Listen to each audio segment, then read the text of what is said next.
Hey, welcome to another episode of Changing the Tide. I'm your host, John Crabtree. Today, I've got the pleasure of having Ian Gaines on the episode. Ian, welcome.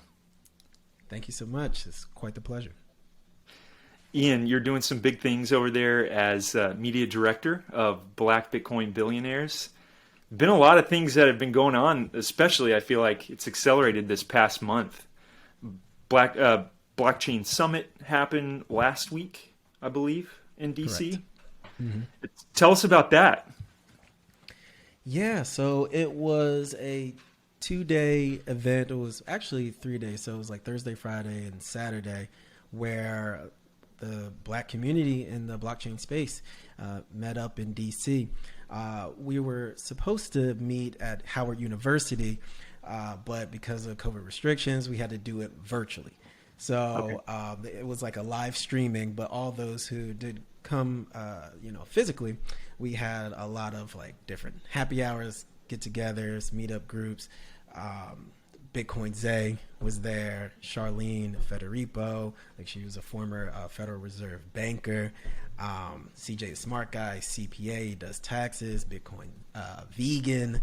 So many people. We've had Cleve Messidor. She's an ambassador for Barbados, who flew in. So, yeah, it was just a lot of people in our space, and it was particularly a space for our voices to be upheld and promoted, because sometimes in any sort of industry, sometimes your voices can be drowned out or it doesn't reach the forefront or get the recognition. But this was kind of like a beacon, a signal to say like, hey, we're representing the space and this is all the great things that we're doing. So it was a great time to meet and make connections. Well, if Clubhouse is anything to go by, I think you guys for Black Bitcoin Billionaires have like almost over 120,000 members. Yes. Like talking about the orange pilling, like that is quite the avenue. Right. I mean, it just exploded.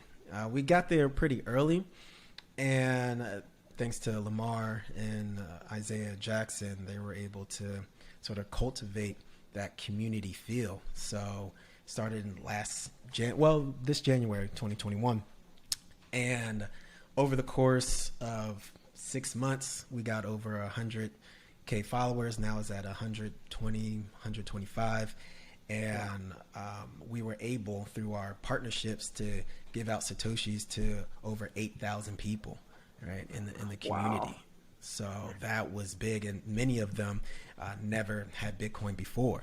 So listening to our clubhouses, we had like different giveaways, how to download digital wallets, what's sovereignty, and why that's important, why it's important to be your own bank and not be under the will of a central authority. Like we broke it all down. And so, yeah, over the course of the year, 8,000 were able to get some satoshis in their wallet. I think that's what really attracted me. I joined the Black Bitcoin Billionaires room, or I guess group, on Clubhouse because I was in there once, and I think it was Lamar. He was just like, yeah, people were saying, I don't have Bitcoin. He's like, what's your Cash App? What's your Cash App? And then just like literally just sending it, and they're like, oh, it's here. It's in my Cash App. He's like, it's that easy. And so it was just cool to see like that's true. Like you took someone from 0 to 1 with Bitcoin. Right. Absolutely. Mm-hmm. So, well, hey, let's talk about your Bitcoin story, because you have this awesome tweet. I think it was from a couple months ago, but it's like before and after, and it's an anime person, and it's like, hey, before, and then after, it's like Super Saiyan. Late. Yeah, that's right. Yeah, and you said going Super Saiyan 2. Yeah. So what was that story where you went from like, man, once I realized like centralized manipulation and authority is hurting people and Bitcoin's the answer? I always knew that central authority was a tool of coercion, right? I never knew that Bitcoin could be an answer to help solve that. But knowing my history, specifically, African-American history, And I know that you read the article, Black Case for the Black Case for Bitcoin. Yes. It's we have a long history of central authority using their power to subjugate and marginalize groups who they deem to be undesirable, right? So that is not a philosophy or anything I had to read in a book, right? That's our lived experience. That's our lived history. So I think I was always longing for something that could give self-sovereignty, to give power back to the individual, so we can peacefully remove ourselves from that central control. And it wasn't until 2012 where my friend, it was a college buddy who told me about Bitcoin. I was like, wow, this is a digital currency completely removed out of the Federal Reserve Bank, and it's only 21 million. I'm like, oh my goodness, like it's completely transparent, like it's unhackable, uncontrollable. I'm like, this is beautiful. Like this is the blueprint to freedom. Yep. And I believe the first step to freedom is through finances. So I was just always keeping an eye to it. And not until 2016, that's when I was like, okay, this is real. I was always keeping an eye from afar. I wish I got in, in 2012 when it was like $50. Jesus, I might be on the yacht in Miami right now, doing this interview. But I was very, I was taking my time to really learn about it. So that's the long version, but bringing it back to BBB, I think that's the cause for the rapid following and the acceleration of the people being a part of it, the growing community, is because most of the people in the Black community, we know our stories. We know how those who were in positions of power used it against us, right? Against those who had less power. We know the greed. We're firsthand recipients of that. Before it hit, now I feel like in 2021, now it's starting to hit all groups in, all classes, middle class, and they're starting to feel the constricting of power and freedom. We're like, oh yeah, well, welcome to the party. This is nothing new. Yeah, we've been down this road before. I was like, come along. We'll show you the ropes. Yeah. But like the people in the BBB Clubhouse, we all inherently knew. So it was an instant click when we told them about the principles and the value of Bitcoin and what it can provide for them and their families. It was an instant click. Yeah. And so, I'm sure that led to that creation of the t-shirt. I saw it in a lot of the posts from the Black Blockchain Summit of Satoshi is Black, right? Like he had to have known like this was going to be something for us, right? When you guys think about your own community, right? Yeah, it's for everyone. It's for everyone.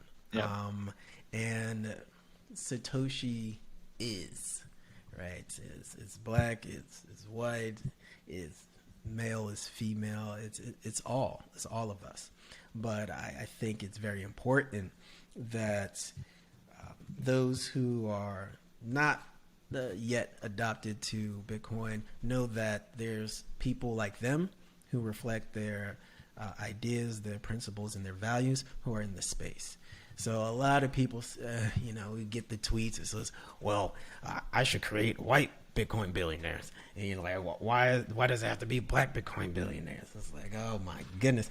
And I was just like, well, you know what? First off, create it. You know what I'm saying? And let's see whose party is better. You know what I'm saying? Whose cookout you want to go to. White Bitcoin billionaires. Ugh.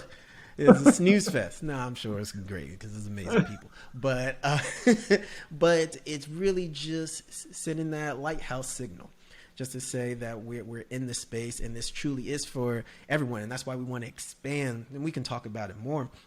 but internationally, that's why the connections having in Nigeria, connections in Bermuda, Barbados, Tonga, speaking to Lord Fasituwa, who's a parliament member out in Tonga, is just like, wow. And he's right now creating, I'm not sure if this is exclusive, but he is creating legislation, a draft to pass through their parliament of implementing Bitcoin in a way. We'll see if it's in the fashion as El Salvador, but this is what different countries are doing, and they're acting right now. So BBB is for all, and hopefully it might encourage other groups to plant their flag in the sand and say, hey, this is for everyone, but people who look like us, South Asians, or women. I know there's a women Bitcoin group, just so their values is highlighted, their voices have a platform, because there's so many amazing people in this space. It's so many amazing people. And they have great ideas, and sometimes it gets diminished in the noise. So you kind of have to build your circle of safe space, and a lot of people take that term and to different extremes. But create that safe space where the brilliance in whatever group that is highlighted. So that's what we try to do. That's awesome. Yeah. I mean, I think it comes down to like cultural context too, right? Like everyone grows up kind of culturally located, right? And I remember there was a Clubhouse group. It was early on, and it was like when Soulja Boy was on Twitter asking about Bitcoin, right? And he joins this Bitcoin group, and you got all these people like talking to him. And at the end, Bitcoin Chris on Twitter was cool. Yeah. He was like, you didn't have one black person come up to talk to Soulja Boy about why Bitcoin's important. And so like missing that cultural, that connection, where it's like, you can say it in a certain way, it might not necessarily get the point across, right? But if it comes from like where he's culturally situated, that might make a huge difference. So I remember that, and everyone was kind of silent, and he was great about it, but he had some fire behind him of being like, hey, we missed an opportunity here. So in any case, I kind of want to dive more into that, especially your Strange Fruit to Ambrosia publication from January as well. That's when I learned about you. I read that, and how long did that take you? Was that like years of just kind of thinking through this topic, or was it kind of like a lightning bolt inspiration? No, it was actually over like the holiday break. So I actually had some time to sit down and think. Cause work is a lot, and then doing BBB stuff takes a lot of time, and I got some more articles coming out, so I'm getting back to it. But I just need the space. So, I was reading, what was it, the bullish case for Bitcoin? I think, which was great. And I already had the book from Isaiah, Bitcoin in Black America, and I was just thinking, this one right here. Yes, sir. Yes, sir. There it is. And I was just thinking about the parallels between Black America and Bitcoin. And it's a symbiotic relationship. Like, because, one, I would say is that it's usually the critiques sometimes that comes to the Bitcoin community is a little overdone. They say that we're all criminals. Whenever there's news, there's always has a dismissiveness, even when we outperformed expectations, right? And I was like, oh, well, that reminds me of a certain group, when you constantly outperform but still dismiss or still ignored or not given the recognition or credit. So constantly discredited in the financial space, right? And so I felt a certain kinship with the Bitcoin journey as a Black American, and the trials that we go through. It's like, well, we're following a similar path. We're like Bitcoin in the financial world is tethered to Black America and in America, right? And that journey.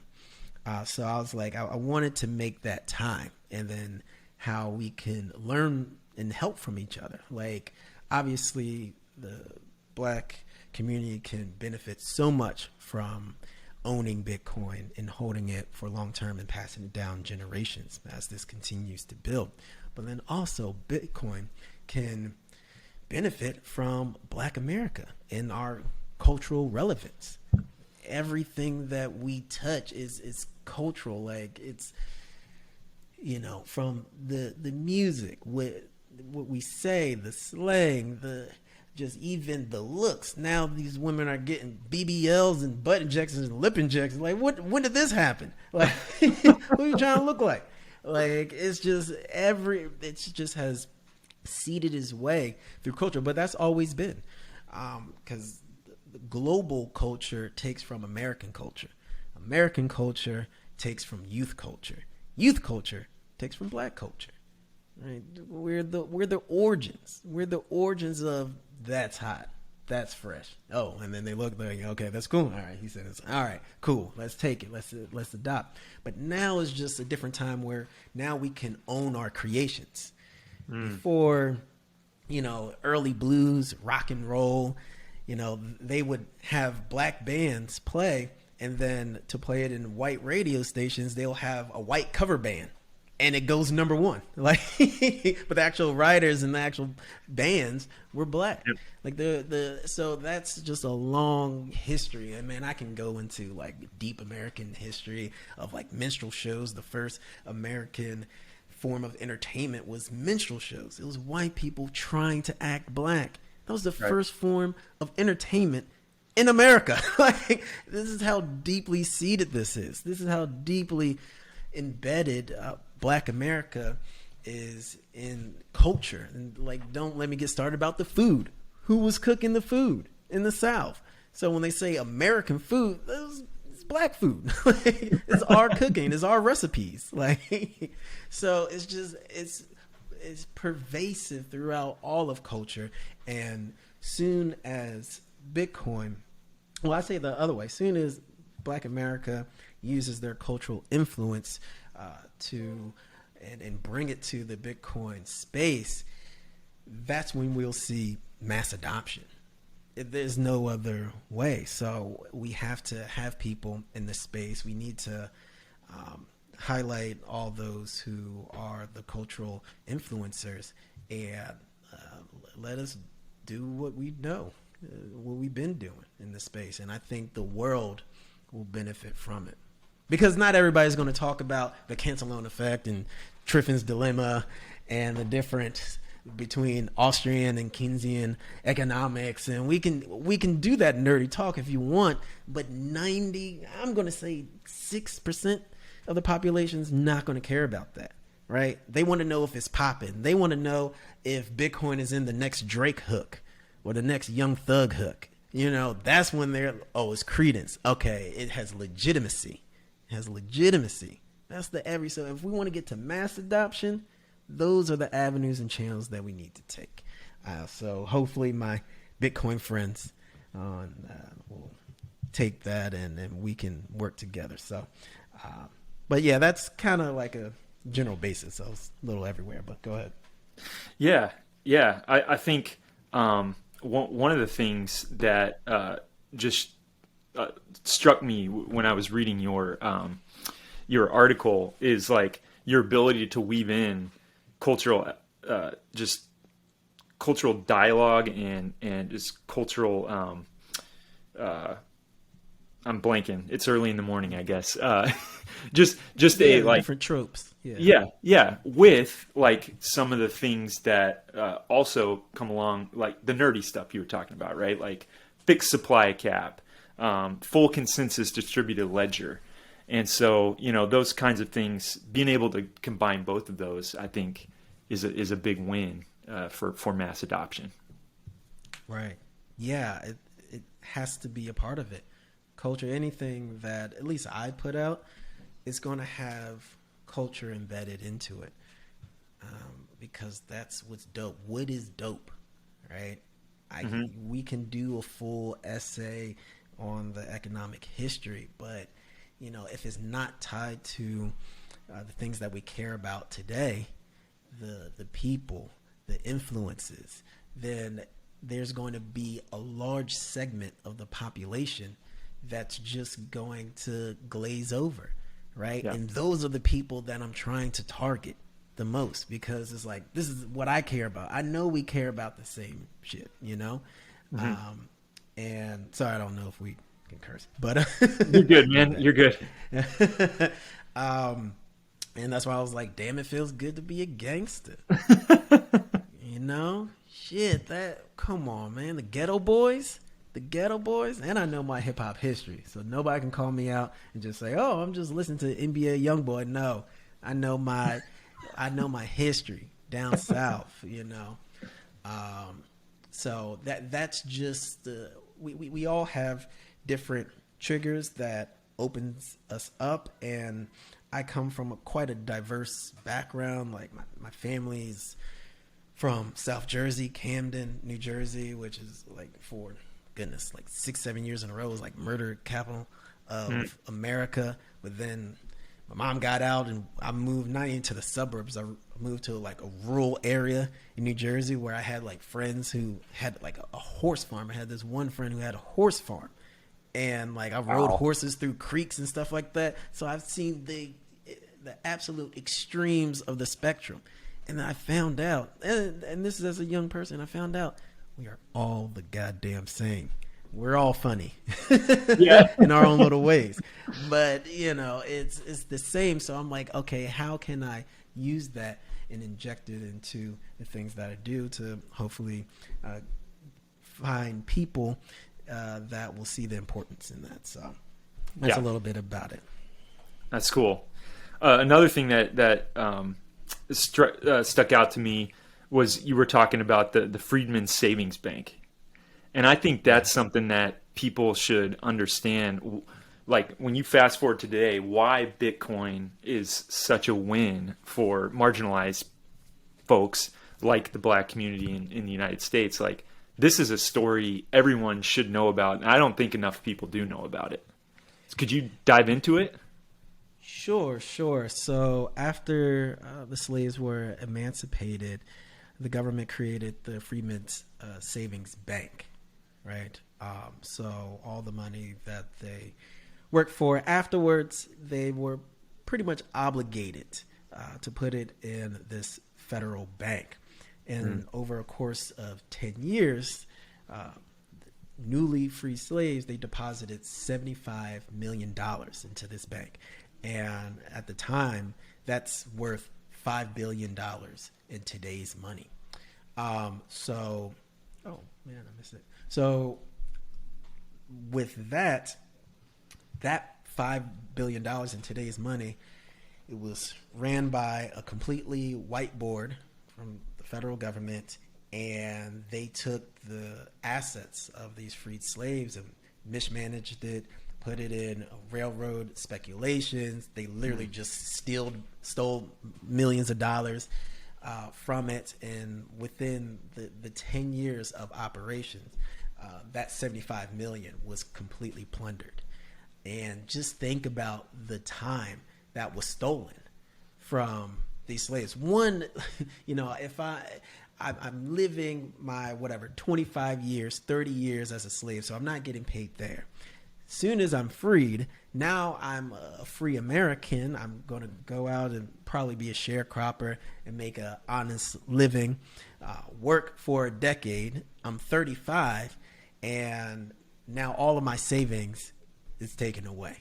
So starting from square one at 35 or 45 or whatever age I am. So a lot of times Robert Breedlove talks about how the central authority and the Federal Reserve steals your time by inflation. But this was a different, more nefarious way of stealing time and work, is through just blatant plundering.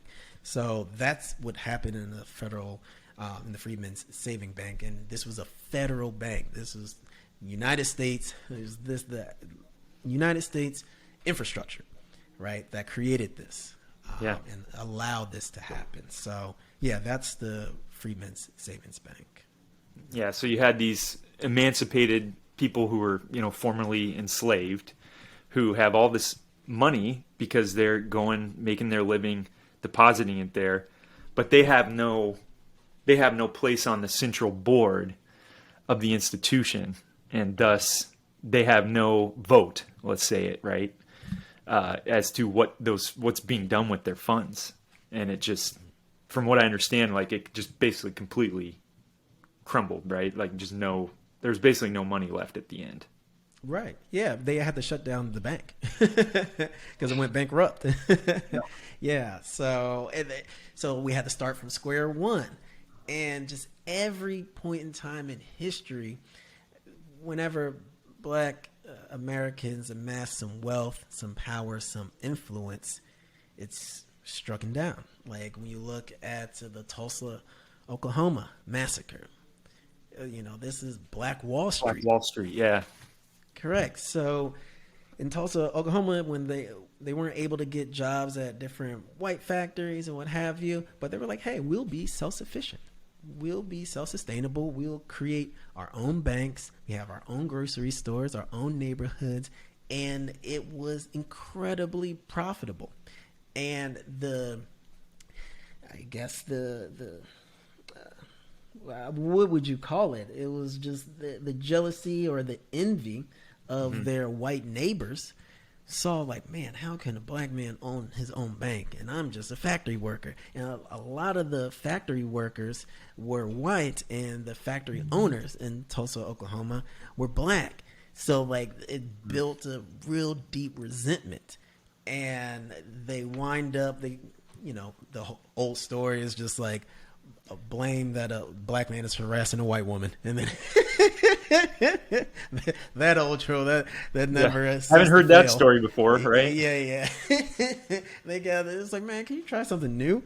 Like, Jesus, we don't care about your women, but so, and they burned down the entire city, and so all this wealth just was lost, went back down to zero. So we have a long history with our governments, our country, our fight, our battle. But in that is the embodiment of freedom. And I like to say that Black Americans is the symbol of freedom to the world, because we were the most marginalized group in the freest nation. Do you understand the hypocrisy of that? And like the mind fuck of that? It's just like, wow, this is supposed to be the freest country, but we are the most oppressed in this country. And we fought for our freedom through our words, through our wisdom, and our faith. It was able, through legislation, in the face of all the obstacles, we're able to win our freedom and then get a whole country behind us and the whole world. So when I go and travel to different countries, it's very interesting how they look at the Black American experience, because they're like, wow, if Black people did it, I might have a chance. If I'm Sri Lankan, I'm from Bulgaria, I'm from Ukraine. Like, if Black Americans were able to win their freedom through their grit and just goodwill, man, I have a chance. So you have to know what you represent outside of just your community. That's incredible. The power of Black Bitcoin billionaires, I think, right there. I mean, worldwide. Because you just had from Togo, she is a human rights activist. And remind me her name one more time. Farida Nourabima. Farida Nourabima. and she is just talking about like monetary colonialism like today, and that's over in Africa. And so, when it comes to it, the black Bitcoin billionaire story really is international, isn't it? Yes, yes, sir. Yeah, I mean, the CFA Franc system is colonization 2.0. So after the French, they lost the Indochina Wars in 1952, I want to say, in the early 1950s. There was a mass push for independence from their former colonies and a lot of West African colonies. So as they signed their independence papers, France was like, hold up, let's make a cooperation agreement. So let's create the CFA Franc. I know you're independent, but have your money tied to the French franc, right? Which they have once again, they have no power on how that money is issued, whether it'll be devalued or not. That wasn't decisions that the former colonies were able to make. So within that agreement, they also said to places like Cameroon, places like Senegal, Togo, is that any of your treasury reserves, 60% of those treasury reserves will be held in our banks in France, in Paris, actually, specifically. So this is the revenue, the profits of entire nations who's supposed to be sovereign. And France says, no, you're going to hold 60% of that wealth in our banks. And no, you won't have any transparency to see where we're spending it, how we're using it. And they're saying that in a year, France to this day steals about $300 million from their former colonies and uses it on their own citizens. $300 million, once again, back to the plundering, a year. This is just extracting the resources from their former colonies, not allowing them to develop. So when we look at the conditions that Africa's in, when you look on it plainly, it's like, wow, they should be one of the richest continents.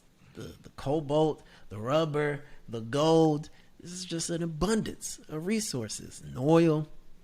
But these agreements that were made, it's just extracted from them, and they're not able to develop. So shout out to Alex Gladstein, because I didn't know it until he wrote that article about the CFA Franc, and I was like, Farida, I got to get you on. Like, anytime, can you please hop in? And she gave it. She told the story. And then also the last part about that is that the Olympia Sylvia, that was the president when Togo was first became independent, and he wanted to remove himself from the CFA Franc system, and France did not like that. So the French military, they trained the Togolese military, and they encouraged them to have a military coup on their president and assassinate them, and so they can keep the CFA Franc system. So this is just corruption at the highest level, like Netflix worthy level of like, this should be a fiction. Like, no, this actually happened. Like, stranger than fiction. And they were able to hold a 55-year dictatorship, the longest running dictatorship in Africa, and it's upheld by the French government to this day. Yeah, 2021, right? Yes, right now, right now, man. Go ahead. Oh no, you go ahead. Yeah, no, I just feel like this is, I'm reading history and I'm reading the news today, and I'm like, I feel like we should be more advanced to this. I feel like we should be in a better place. It's like a cycle of the corruption. What have we learned anything from our history? And it seems like the fight continues. But go ahead. Yeah.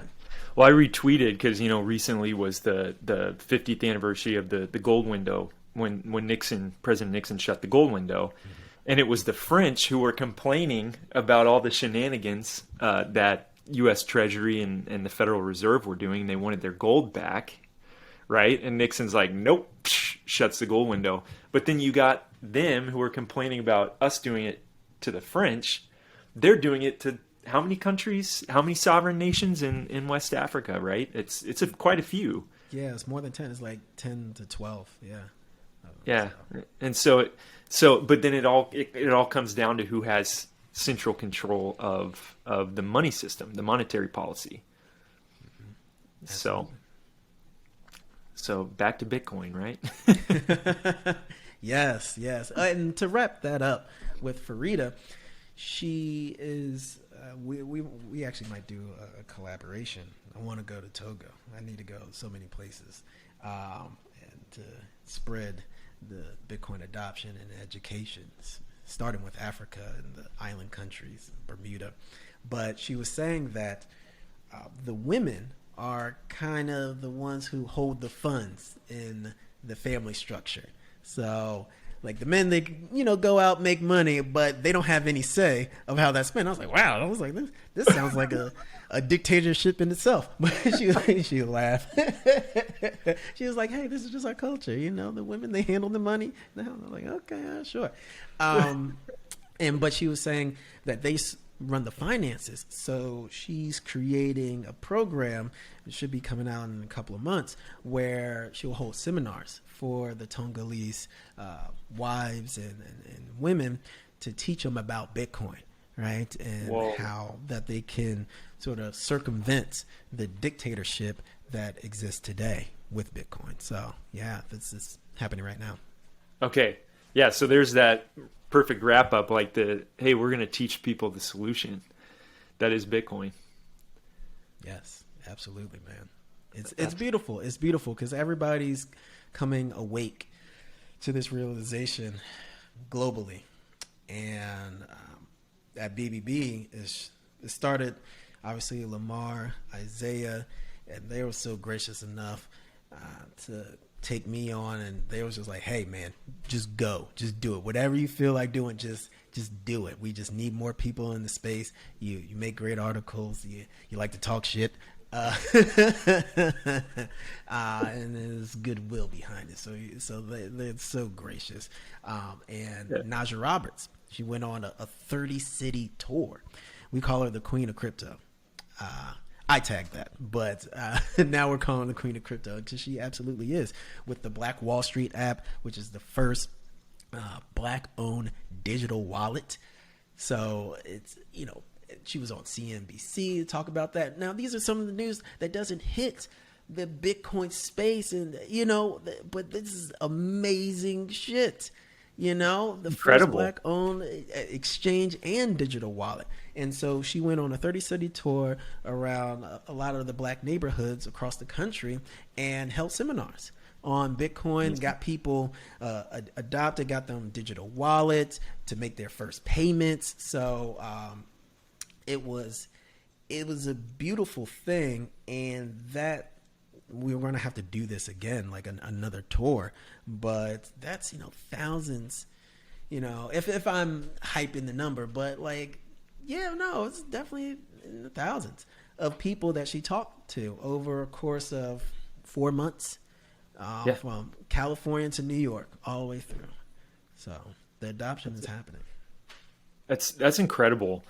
I mean, it's kind of back to that, hey, I think I read it in Isaiah's book, but the idea is like, we need a circular economy. He was saying within the Black community, we need a circular economy.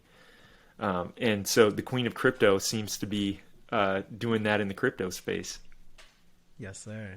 Yes. It's amazing. And she has Crypto Kids Camp, where I believe it's from 7 to maybe 15, 16, where it's a full camp. There was a summer camp. Isaiah was a part of that as well, where they'll teach them about self-sovereignty. They'll teach them about digital wallets. They'll teach them about programming, engineering, working on Bitcoin Core, right? So when the kids understand it, and they're readily, they take it in. It's not even a really conception because they live digitally. Their lives is digitally native. So yes. Especially when I talk to my niece, she's 15. And maybe 2-3 years ago, I was like, what? Have you heard about Bitcoin? She was like, oh yeah, it's like the digital currency. It's kind of like my Fortnite tokens, right? I was like, just like that. I was like, that's a great start. So she wasn't questioning like, oh, well, this is not physically in my hand, because they don't live in a physical world. They live in a digital world. So adoption is only going to continue, is only going to become more of our lives as time goes on. Because the kids, the Gen Z and next, I don't even know the next generation of what we call that, but they are living with iPads in their hand, and they don't want to touch, Benjamins and, Lincolns. They're like, ugh, let me just send that through Cash App. It's easier. All right. So with the kids, our generation and below, we don't even have to worry. It's just the older generations, it's not telling them that they're wrong in any sense, but it's just get out of the way of innovation that's helping the world. Just move out the way. If you don't understand, that's okay. We'll sit down, we'll try to explain it, but this is for the betterment of all people, and this will fix a lot of our problems in society. So if you don't understand it, just don't be a hindrance. If you don't get it, cool, but don't be a hindrance just because you fear the unknown. Right? Yeah. I think I've read it in a lot of places, but Bitcoin requires some humility, right? To like understand it, and to, it's always teaching me things. I'm like, oh, I didn't know that. And I'm not digitally native, but I grew up at a time when there was a rotary phone in my house. I also grew up at a time when we had a modem in my house, right? A modem and a computer and the first internet connection. Yeah. So, so now we've got, I got 3 kids under 6, and like you said, imagine what they're going to be doing digitally, right? These next generations. So, maybe let's dive into that a little bit here. Just for you, Ian, and your participation in Black Bitcoin Billionaires and your own Bitcoin journey. What are you hoping to see over the next 2 to 5 years from Bitcoin, from Black Bitcoin Billionaires? Yeah, good question. For me personally, and this is kind of already in the works, is taking BBB international. Right. I've got Fode Diop from Senegal. Cool with him. Cool with Farida from Togo. I don't want to flex right now, but I know the president of Bermuda, David E. Burt. Wow. I didn't have to. I'd like to keep that under wraps, but you twisted my hand. Now, yeah, Lord Fisitua from Tonga. Conor Kuz, he's in UK, and we did our 30-city tour here. We're going to continue doing that. That's here in America, but I think our presence in Nigeria. Shout out to Ray Youssef from Paxful. He came on Nature of Sovereignty and talked about the amazing things that the Nigerian youth are doing, and they're working completely unbanked. Talked to Abu Bakar Khalil. He's this 21-year-old, and he's working on Bitcoin Core. He's a Bitcoin Core contributor, completely unbanked, pays his rent in Bitcoin, gets his food in Bitcoin. When he needs to send it to family and friends, it's all through Bitcoin. This is the new generation, and we have to highlight that. And I want to travel and see how people are using Bitcoin to solve their problems. So my next initiatives and the people who I'm talking to right now is the international community, and to come over there and just be a learner, because I don't know their lands and what specific monetary policies affect them in their ways. So I want to sit down and learn and listen. And then they can give me some insights, and I'm like, okay, well, maybe Bitcoin can be used in this fashion to help out. And so I kind of just want to make BBB and spread it to a global power. So that's the outlooks for what I see. BBB International coming soon. That's going to be amazing. Yeah, I'm gonna keep following it. I'm still in the Clubhouse group. So here's an interesting twist question too. There's been a lot in the just news because everything that's going down in DC right over this past summer in terms of trying to are they going to ban Bitcoin? Are they this cryptocurrency provision, all that sort of thing? If you were able to sit down with a panel of people who, let's say, they're in Congress, they're not necessarily into Bitcoin. What would be like the top three, maybe 2-3 things you would say to them to try to persuade them, like, hey, let's not kill crypto, let's not kill Bitcoin. Right. Well, first, I would have to appeal to their incentive structure, and their incentives is to gain votes, right? And how do they gain that? It's one through lobbyists and the people. So what I'll first say through their sort of lens is that Bitcoin is a growing, financially wealthy voting bloc, right? It is increasing in wealth and power and influence, and they are not tied to any political leanings. There's people who own Bitcoin from the left and the right, right?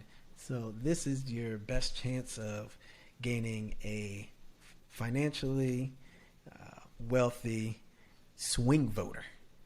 If that's not the start of the hook first, like financially wealthy and swing voter, because that can change the tide in the votes, and it's only growing in power. So I will start there, and then two, from the masses, is that you are enabling financial independence and wealth creation for the constituents that you say that you're working for, that you care about.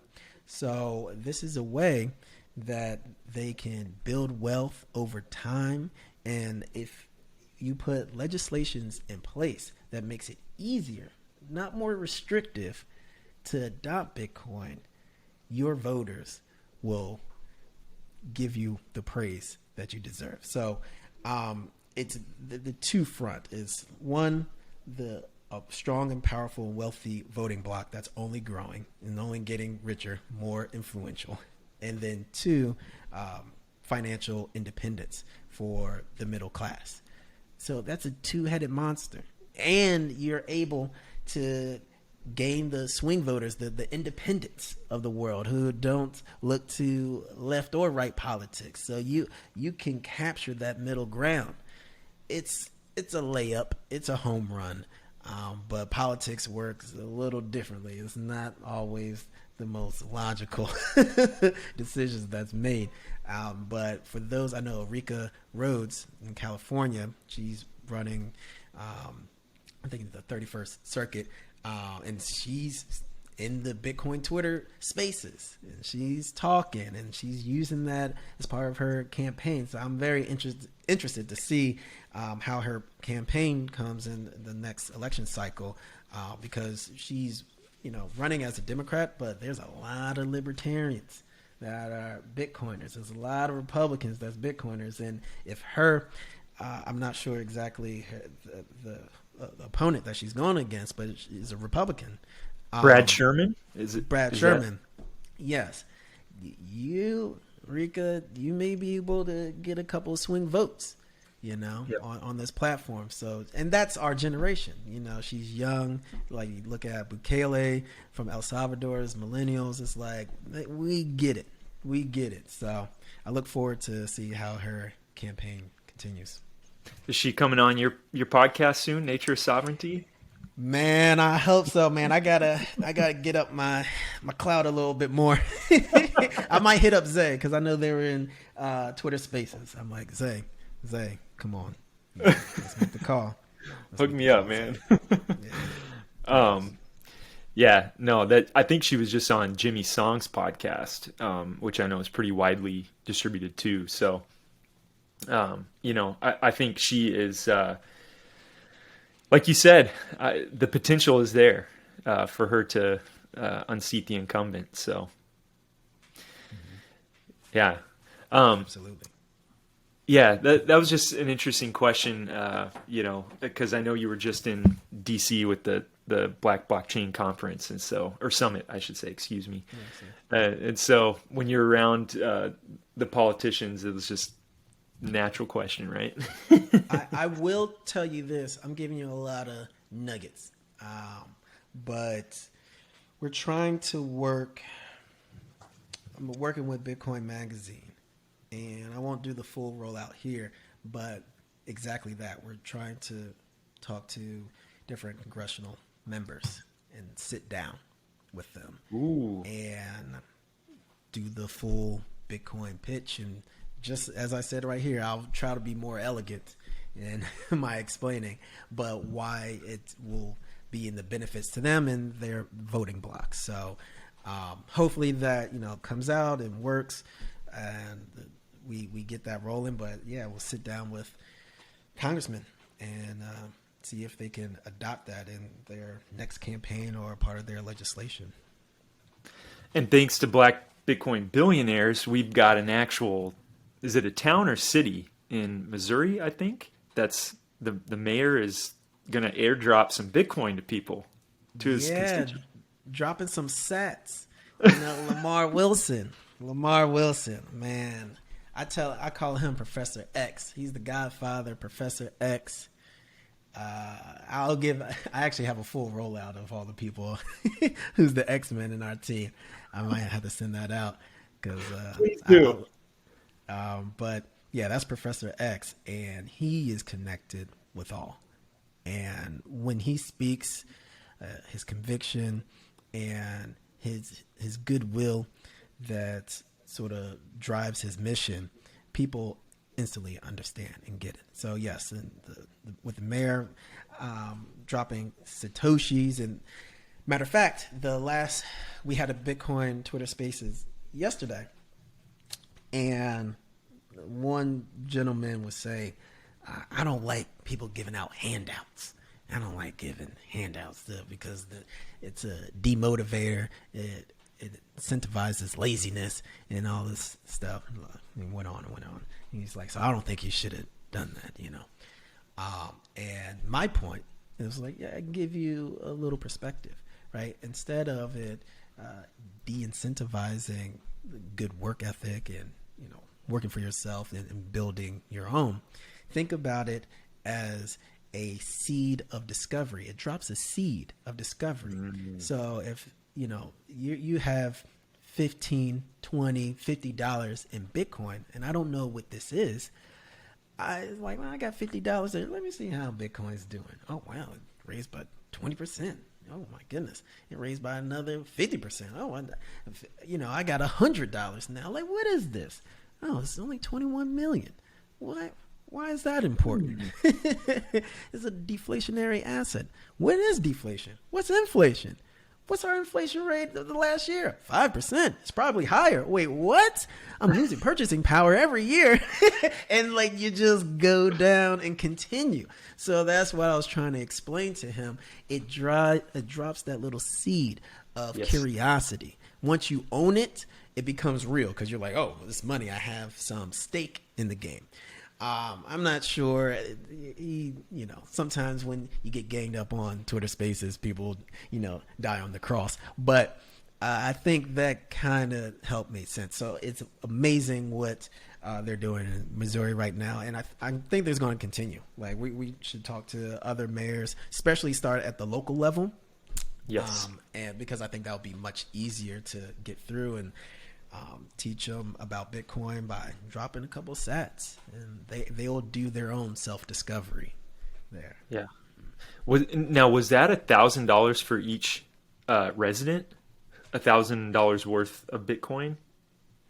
I have to check again. Don't let me throw too. out the figures. Don't let Okay, me do okay. that. Yeah, well, verify, don't trust, right? Right. He's like, what? They supposed to give me $1,000? I got $5 in a Chick-fil-A sandwich. Ian lied. See, I don't need that type of pressure on me, man. Yeah. But that's Mayor Jason Stewart, Missouri mayor. It's from the Bitcoin magazine. Missouri mayor to give $1,000 in Bitcoin to every household. Cool Valley, Missouri. Yeah. So, hey, it's not on you anymore. It's on Alex McShane over there at Bitcoin magazine. Shout out McShane. Now Yes. you got the cross the bear. No, I'm kidding. Yeah. Cool. Yep. But well, yeah. This has been awesome. I mean, the point of my podcast, Ian, is I really see Bitcoin and Lightning as this gravitational force, right? And like you said, it was a seed of discovery. It was this thing that doesn't have any mass, but it's growing in gravitational force, and pretty soon no one's going to be able to escape it. And the reason that's happening is because people are on the ground doing the work to educate people about this network and have them join, right? And so the work that you're doing, Nature of Sovereignty, the work that Black Bitcoin Billionaires is doing, you guys are part of that tide changing. And I tend to agree with your thesis that like if we can get it to be in Black culture, like mass adoption, as you said, there's that it's all the long tail, right? Like it influences the world. Becomes viral. It goes viral. That's right. Mm-hmm. Well, Ian, hey, I want you to be able to plug away where people can find you on socials and all that. So where can we find you? Yeah, you can find me on Twitter, Nature of G. I tweet every now and then, so you can catch me there. I have an anime bent, so I love illustrations of cartoons. So it's Bitcoin stuff, but then also culture stuff and anime. So it's a nice little mix for those who oblige. There, blackbitcoinbillionaires.com. That's where we release any events that's coming out. We will be having, I'm thinking, it's actually moved out, but stay tuned in October. We're going to have a pitch day, like a demo day, where different entrepreneurs can come and pitch their idea, and there's going to be different VCs, and it's people of color led. So please, if you're a part of that, if you want to be a part of that, go on blackbitcoinbillionaires.com and you get more information there. And also the YouTube. I have to shout out to Nature of Sovereignty. So Nature of Sovereignty is an interview series where I sit down with prominent Black Bitcoiners and people from all over the world to talk about the great things that they're doing in the Bitcoin space. And so you can get it there first. So those are about the plugs that I have. Nice. Well, hey, Ian, I appreciate you coming on today, man. I think you gave me a couple of breaking stories too, so here they are on Changing the Tide. So yeah, I'm a blabbermouth. That's why I have to stay low key most of the time, because I'll just tell it. That's great, man. Good. Well, hey, viewers, listeners, thanks for tuning in, and we'll see you next time.